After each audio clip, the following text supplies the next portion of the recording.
Buyurun müəllim. Hər vaxtınız xeyir. 2 saylı tam orta məktəbin tarix müəlliməsi Hüseynova Fərqanə. Mən 5-ci sinif rəhbəriyəm. Mənim valideynlərim də hamı narazıdır. Növrəsiz məktəb olmaz. İbtidai aparırlar. Bir evdən 3 uşaq gəlir. Bir evdən 2 uşaq gəlir. Biri mənzilindədir, biri ibtidaidədir. Bu uşaq aparıb 8 nömrəliyə ya başqa məktəbə aparıb qoysalar. Mən sinifimdən də valideyndir ki, mən də aparıram uşaqlarımı. 5-ci sinif dağılır. Bizə deyirlər lisey olacaq, 5 dənə 5 olacaq. Bu uşaq gedəndən sonra 3 dənə faktiki 5-ci sinif var. Gedəndən sonra mən nətər ola bilər ki, burada 6 dənə sinif. Hansı müəllim, hansı məktəb yaxşı şagirdim verər bizə? Biz istəmirik, etiraz edirik. Heç kim istəmir. Nə var?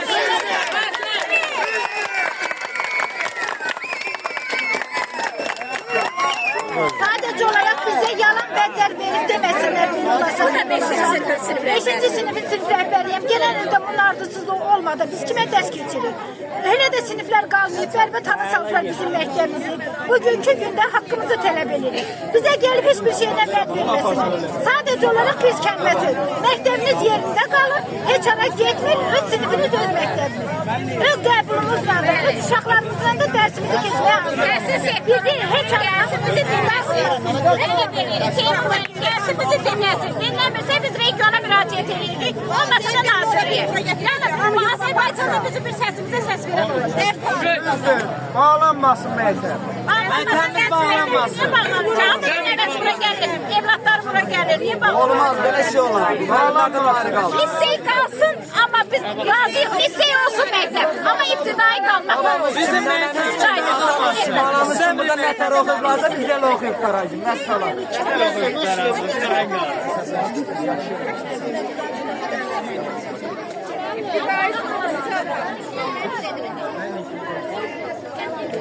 Ələn göz bizim məktəb verir. Nəyə görə bizim məktəb bağlanmalıdır? Niyə bağlanmalıdır ki? 11 ildir Nəsə bir tədbir olan kim? Nəsə bir tədbir olan kim ki, nömrələm ki, birinci yerdə gəlin məktəb bağlayırlar. Birinci yeri bizim məktəb oldu. Məktəb səndən münasibətlərin fövqəladə can qoymuşuq. 3 il şahinlər 2 il fövqəladə Ağcabədə birinci yerdə bizim məktəb çıxır. Nəyə görə məktəb dağılmalıdır? Nəyə görə?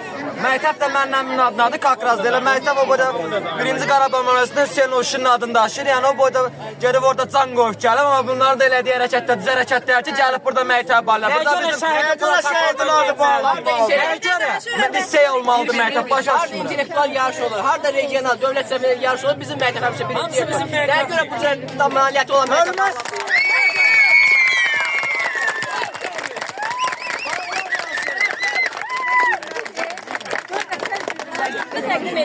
Ben Əhmədova Fəridə Rafiq qızım. Ben özüm ziyalı ailəsində böyümüşəm. Benim atam, anam 2 saylı orta məktəbdə 50 il işləyirdi. Atam cənab prezident tərəfindən tərəqqi medalı tətbiq olunubdur. Özüm də hal-hazırda 10 il orta məktəbi bitirmişəm. Hal-hazırda da burada 30 ildir burada işləyirəm mən burada. 10 il texniki işçi kimi. 20 ildir də burada, 20 ildən də çoxdur ki, burada müəllimə kimi işləyirəm. Bizim 2 saylı orta məktəb, Ağcabədə birinci 2 saylı orta məktəb oldu. Kocaman məktəbdir. Burada müəllimlər yetişibdir. 4 şəhid verib Azam 2 saylı orta məktəb. Biz istəmirik ki, bizim orta məktəb, kocaman orta məktəb bağlanıb lisey olsun. Lisey açırlar, boş binalar çoxdur. Adiyyəti məmurlara da müraciət eləmişik. Şu an oraya gidiyoruz. Skor çağırırlar. Yayla başlamaya göre gitmeyi istemiyorum. Ona göre Cavab git, çəkin. Aralaşın. Yoldaşın tutub apardılar, ürəyə getdi. Allah belalar versin. Sertifikasyon stresi. Nə istəyirlər bu? Nə istəyirlər bu millətdən? Polisi də, bu memurları da müəllimlər yetişdiribdir. Nə istəyirlər? Niyə belliyirlər bizi? Qazidir.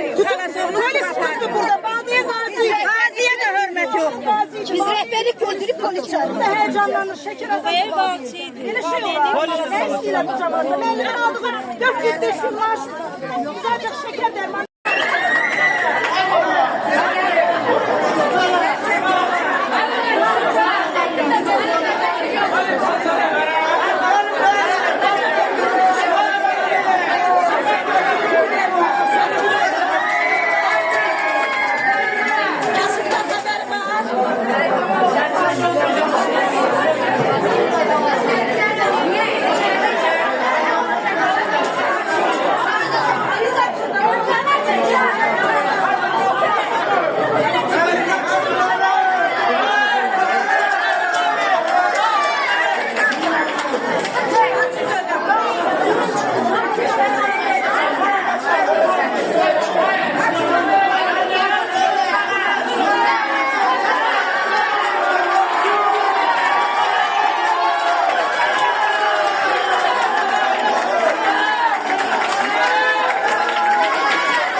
Versinler çəkiliş olmasın ona göre. Çəkilişe göre, çəkilişe. Derler çəkiliş olsun, derler yok. Ona göre. Heç kim məndən razı deyil, direktordan razı deyil. Heç kim. Nə valideyn razı deyil, nə də tələbələr, nə də müəllimlər, heç kim.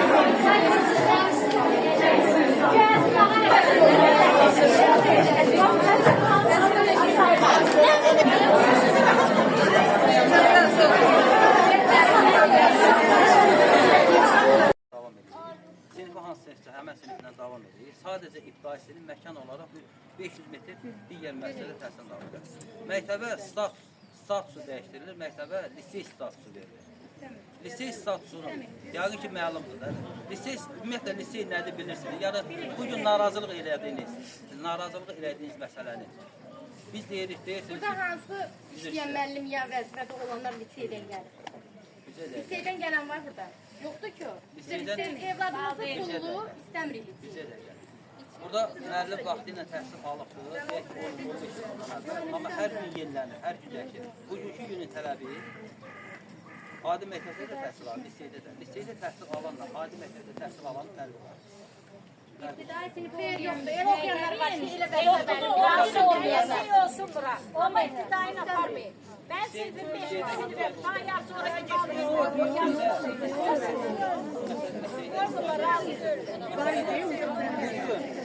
Bax, bir sözü deyib gedirəm. Bugün bura lisey statusu verilirsə, lisey statusunun verilməsi bu kollektivə, bu valideynlərə, bu rayona qoyulan böyük hörmət edir.